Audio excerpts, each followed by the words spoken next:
El libro de Josué, capítulo 4. Cuando todo el pueblo terminó de cruzar el Jordán, el silencio que siguió fue tan elocuente como el prodigio mismo.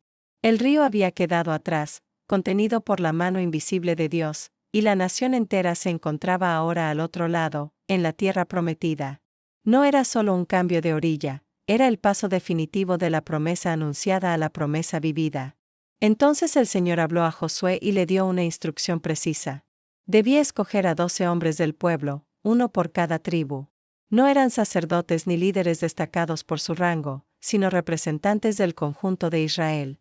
Cada tribu debía estar presente en el acto que estaba por venir, porque lo que se haría no pertenecía a unos pocos, sino a toda la nación. Josué transmitió la orden con solemnidad. Aquellos 12 hombres debían volver al centro del Jordán, al lugar exacto donde los sacerdotes permanecían firmes sosteniendo el arca del pacto. Allí, cada uno debía tomar una piedra del cauce seco y cargarla sobre su hombro. No eran piedras pequeñas ni simbólicas, eran lo suficientemente grandes como para sentirse, para pesar, para dejar huella. Esas piedras debían ser llevadas hasta el lugar donde el pueblo acamparía esa noche, y allí serían colocadas como señal permanente. No se trataba de un monumento para exaltar la fuerza de Israel, sino de un testimonio del poder de Dios.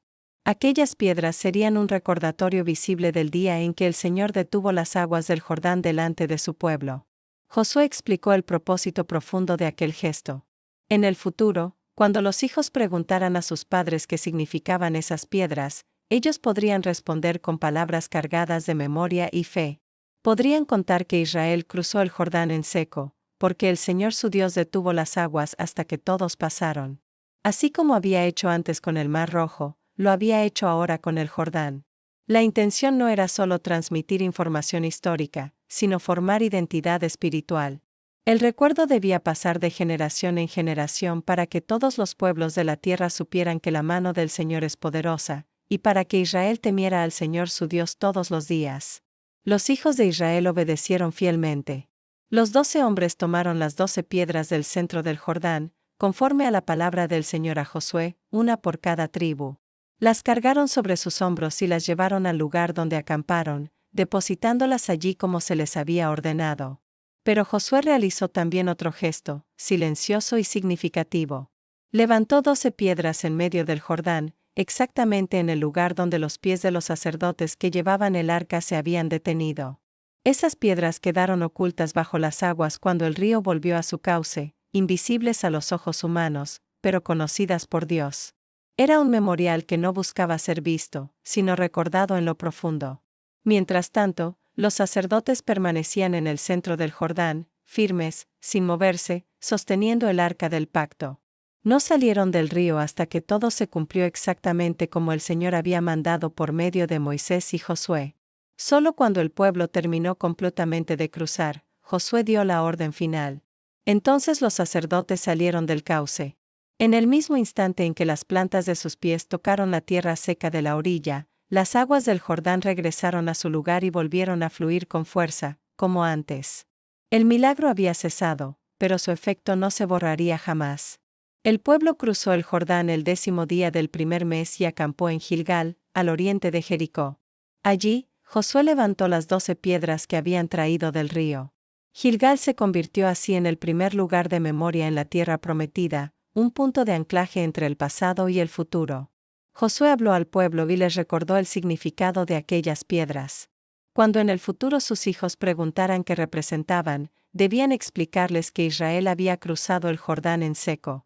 El Señor había detenido las aguas hasta que todos pasaron, demostrando una vez más que Él era fiel a su palabra.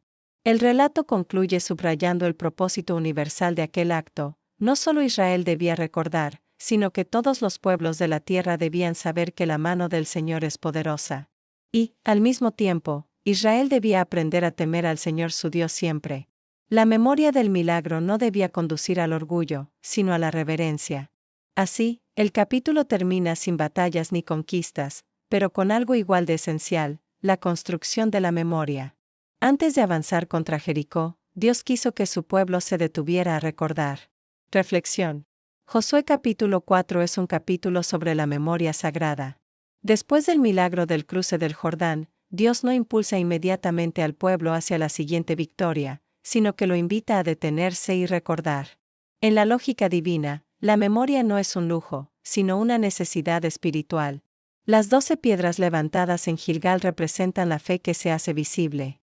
Cada piedra es un testimonio concreto de lo que Dios ha hecho, una forma de decir que la experiencia con Dios no debe quedarse solo en el corazón, sino también dejar huellas tangibles en la historia personal y colectiva. El hecho de que las piedras sean cargadas desde el fondo del río es especialmente significativo. La memoria verdadera no se construye desde la comodidad, sino desde el lugar del riesgo, del paso de fe, del momento en que el pueblo estuvo vulnerable. Recordar no es idealizar el pasado, sino reconocer cómo Dios actuó cuando no había camino. Las piedras ocultas en el Jordán levantadas por Josué añaden una dimensión profunda. No todo testimonio necesita ser visto por otros. Hay memorias que quedan entre Dios y la persona, marcas invisibles que sostienen la fe en silencio. Dios ve esas piedras, aunque nadie más las vea. El énfasis en enseñar a los hijos muestra que la fe bíblica siempre mira hacia adelante. Cada generación debe escuchar la historia, no como un relato lejano, sino como parte de su propia identidad. Cuando la memoria se pierde, la fe se debilita; cuando la memoria se conserva, la confianza se renueva. Finalmente, Josué 4 nos recuerda que antes de enfrentar las murallas de Jericó, Israel necesitaba afirmar algo esencial: no avanzaban por su fuerza, sino por la mano poderosa del Señor. La memoria del Jordán sería el fundamento invisible de todas las conquistas futuras. Este capítulo nos interpela personalmente. ¿Cuáles son las piedras que hemos levantado para recordar lo que Dios ha hecho? ¿Qué historias transmitiremos a quienes vienen detrás? Porque la fe que no se recuerda, con el tiempo, corre el riesgo de olvidarse. Si te ha gustado el contenido, suscríbete, es gratis y haz clic en el pulgar hacia arriba. Comparte este video con tus amistades y contactos, me ayudas a crecer. Muchas gracias.